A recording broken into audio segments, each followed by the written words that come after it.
Welcome back to MangaFlick. Today, we're diving into the wild and action-packed Acrobatic Silky Arc as we break down chapters 9, 10, and 11 of Dandadan. Get ready for twists, turns, and all the craziness this series is known for. And if you haven't caught up yet, be sure to check out our previous episodes for the full story. Let's jump in. Momo and Okarun were walking to their classrooms, chatting. When Momo reached her room, she said, "See you later." Okarun blushed. As he walked into his classroom, someone bumped into him, making him fall. The person complained that it hurt and told him to move. A girl nearby called him annoying and told him to get out of the way. But Okarun didn't react to any of these. He sat down, thinking he could handle people being mean because he now had a wonderful friend. Suddenly, a ball hit him, thrown by classmates playing nearby. In another classroom, Momo was lost in thought. Her friends tried to get her attention. One of her friends said to another, she was not responding to texts. She said she lost it. Also, she didn't come to school yesterday. I bet she was with her ex, other friend replied. Maybe he double-dumped her, and she freaked out because of that and broke her phone. Momo collapsed on her desk, and her friends teased her, saying she was swooning in agony. Meanwhile, Okarun was in his class, ignoring what the teacher was writing on the board. He was busy drawing the bound spirit they had fought on his notepad. In his mind, he kept saying, "I want to talk to Miss Ayase about ghosts and aliens. Even though she was so nice, I got nervous this morning and couldn't talk properly. I'm such an idiot." At the same time, Momo was thinking about Okarun and wondering, what do aliens eat? Do they use toilet paper? Do they even wear underwear? They were both dying to talk to each other. Okarun decided he needed to talk to Momo. If he didn't, she might end up hating him. Momo, on the other hand, was eager to talk to Okarun too. When the lunch break started, they both tried to find each other, but kept missing each other in the crowded school. Momo asked Okarun's classmates about him, but they didn't know who she meant because she was too embarrassed to say his real name out loud. Meanwhile, Okarun went to Momo's classroom and asked for her, but no one could help him because he spoke too softly.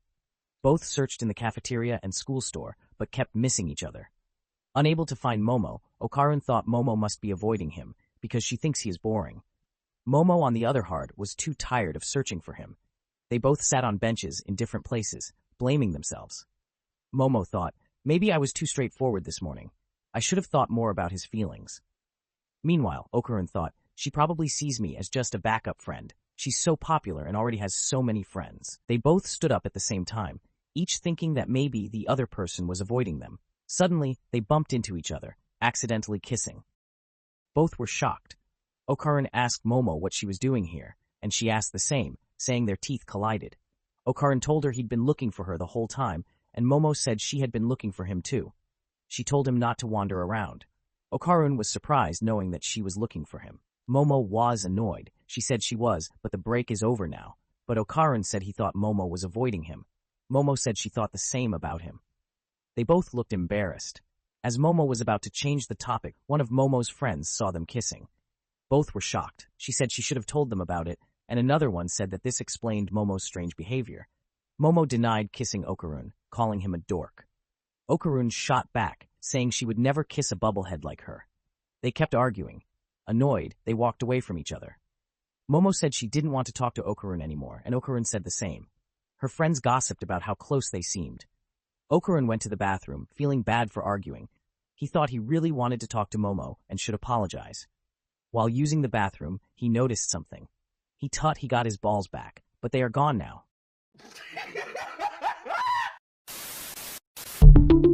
We see Momo surrounded by her female classmates, and one of them asked if it was true that she kissed a boy in the courtyard.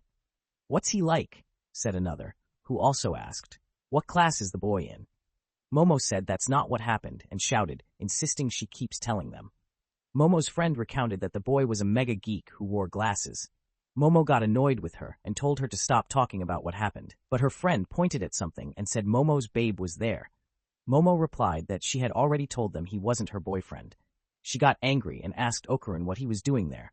He answered that he needed to talk to her. The girls were surprised to see Okarun, as if they didn't expect the boy Momo kissed to look like that. Momo looked annoyed. Okarun said a big problem had arrived, but Momo shooed him away, asking again what he was doing there and saying she didn't want to talk to him. Okarun argued that it wasn't the time for that. He said it was extremely important and he needed to talk to her alone. He pleaded with Momo to listen to him, but she didn't seem to believe him. Momo's friend teased that the couple was fighting. Momo replied that she had already said Okarun wasn't her boyfriend, so they should stop spreading weird rumors. Okarun said Momo was talking to him earlier, so why wasn't she talking to him now?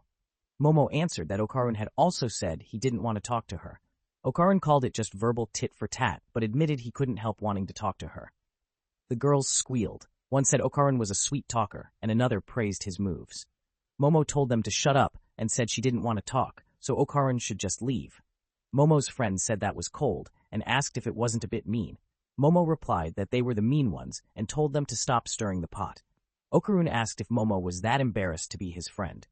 Both of them looked sad as Okarun left. Momo's friend asked if she really needed to reject Okarun flat out like that. She added that if they were just friends, Momo would have joked with him, and she had never seen Momo like this before. Later, as students were heading home, Okarun wondered if Momo had already gone home. He suddenly bumped into someone. It was a very beautiful girl who immediately apologized and asked if he was okay. Okarun replied that it was his fault, so he was sorry. The girl said she had a water bottle in her bag and asked if it hurt him.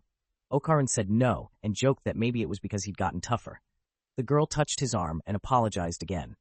Okarun, blushing, said it was his fault and to forget about it. The girl smiled and said Okarun was such a kind person, making him blush even more. Meanwhile, Momo was walking in the hallway, feeling bummed out and blaming herself for everything. She admitted she was in the wrong. Then she saw something. It was Okarun and the girl laughing together, both blushing. Momo seemed annoyed and thought about how Okarun had told her he didn't have any friends, yet here he was with a cute girl. The girl walked past Momo, chatting with her friends. She insulted Okarun, saying he probably had a huge crush on her. One of her friends said she really played with Okarun. The girl replied it was fun making worthless trash like him get the hots for her.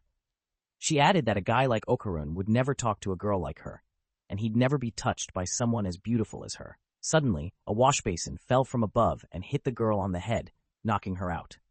Her friends checked on her and mentioned the basin seemed to fall out of nowhere. Okarun saw this and was surprised. He wondered if it was a delayed reaction from their earlier collision. Someone grabbed Okarun's arm, and when he turned, he saw it was Momo. She invited him to walk home with her and complimented his glasses, saying they looked good on him. She added that only idiot girls couldn't see Okarun's charm and said such girls deserved wash basins, not boys. As they walked, Momo apologized to Okarun for her earlier behavior. She admitted she only got angry because of the kiss incident in the courtyard. She also apologized for being embarrassed, but said she wasn't ashamed to be Okarun's friend. Okarun said it was okay and that he wasn't bothered by what happened. He was happy they made up. He added they should forget about it because there was a bigger problem. Momo replied it wasn't nothing because it still bothered her. Okarun told her to calm down and confirmed if they had defeated Turbo Granny. Momo said of course, and they had even prayed and done all sorts of things. Okarun then mentioned something strange. His rod had returned, but something was missing. Momo asked what he meant, and Okarun answered that it was his balls. Momo looked confused. At Momo's house, Okarun explained that while his rod had returned, he hadn't noticed his balls was missing. Momo burst out laughing, and her grandmother commented that this was why she had told Okarun to show his thing to her, and how can he not notice that his balls were missing until now? When I got my rod back, I was so relieved that I never noticed my balls, Okarun said. Seiko corrected him by saying, "Why are you calling it a rod when it's a pencil, you little brat?" Okarun mumbled, like she would know better. Okarun asked why the grandmother wanted to see his thing, and she clarified, "I'm not interested in taking a peek at your pencil," but was going to look inside him instead. Using a mirror, she examined Okarun and discovered something unusual. Her expression grew serious as she then instructed Momo to bring a doll and water in a wash bowl and said, "There's something residing inside Okarun." Okarun put his foot in the wash bowl filled with water, and Momo's grandmother announced it was time to start. She confirmed with Momo if she had placed the talisman on the cat doll, called 10 million Rio. Then, the grandmother hit Okarun with a big fan, calling him a little dum-dum, which made Momo laugh. Okarun was startled and asked why she hit him. The grandmother called him a rotten tangerine and told him not to move. Okarun grumbled that this felt like a scene from a TV drama. The grandmother quipped back, asking if he didn't know the kanji for person symbolized poles supporting each other. Okarun said she was just messing with him and pointed out that Kachi-sensei doesn't call people rotten tangerines. The grandmother ignored him and asked Momo if she noticed anything. Momo replied that she saw Okarun's aura briefly turn blue when he was hit. The grandmother then asked for Momo's help, explaining that if the blue aura didn't belong to Okarun, she could pull it out. She instructed Momo to focus. When the grandmother hit Okarun again, Momo managed to pull out the blue aura, but said it vanished after she grabbed it. She panicked, thinking it might have escaped, but her grandmother told her to stay calm. Suddenly, the talisman on the cat doll changed, and the cat ran off. The three scrambled to catch it, with Momo commenting on how fast it was. Her grandmother waved her fan, calling the cat a rotten tangerine. Momo closed her eyes and used her powers to sense the cat's aura. She found it and shouted that she had caught it. Opening a door, she was shocked to see the cat going wild, threatening to kill all three of them if they didn't let it go. Okarun showed up and praised Momo for her awesome abilities, saying her powers were getting better. Momo, still surprised, asked her grandmother what the creature was. Her grandmother revealed it was Turbo Granny. Both Okarun and Momo were shocked since they thought they had already defeated Turbo Granny and sent her to the afterlife. Turbo Granny bragged that kids like them could never truly beat her. Momo sarcastically called her cute, but Turbo Granny snapped back, saying not to underestimate her elders. Turbo Granny explained that when the magic barrier torched her, she turned into an astral form and barely survived by hiding inside Okarun's body. She admitted she had been recuperating and would get revenge once her spiritual power returned. Momo dismissed her threats, saying she was already defeated and should accept it. Turbo Granny insulted Momo, promising to beat her when her power recovered. Momo fired back, saying they now had the upper hand, and Turbo Granny should think before making threats. Okarun held up a talisman, demanding Turbo Granny return his balls. Turbo Granny told him to stop dreaming, saying his balls wouldn't return if she died. This left both Okarun and Momo stunned. Turbo Granny smirked, declaring she held all the power, and ordered Okarun to grab a carving knife to kill Momo and her grandmother. Okarun refused, which annoyed Turbo Granny, who yelled at him to obey. At that moment, Okarun transformed, startling everyone, including Turbo Granny. Momo questioned how he could transform without Turbo Granny inside him anymore. Even Turbo Granny was shocked. Momo's grandmother explained that her fan forced Turbo Granny's consciousness out of Okarun's body, but her spiritual powers were still inside him. Turbo Granny's consciousness had simply possessed the doll. The grandmother hit Turbo Granny with the fan, calling her names, and Turbo Granny quickly apologized, addressing her as Sensei. The grandmother retorted that she wasn't her sensei and continued scolding her.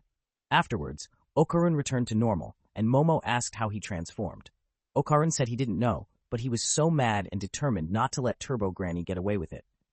Momo stopped her grandmother from hitting Turbo Granny further and said, while Turbo Granny was sneaky, she couldn't bring herself to hate her entirely. Momo reminded everyone that Turbo Granny had shown sympathy for the spirits of the bound girls, something Momo could relate to. She suggested they make peace. If Turbo Granny returned Okarun's balls, they'd return her power. Forced to agree, Turbo Granny confessed she didn't have the balls. Momo, furious, demanded an explanation. Turbo Granny admitted, with a nervous laugh, that she kind of lost them. That's it for today's breakdown of chapters 9, 10, and 11 of Dandadan. What did you think of the Acrobatic Silky Arc so far? Let me know your thoughts in the comments below. Don't forget to like, share, and subscribe for more manga deep dives. And if you missed the earlier episodes, make sure to check them out to stay caught up. See you in the next one.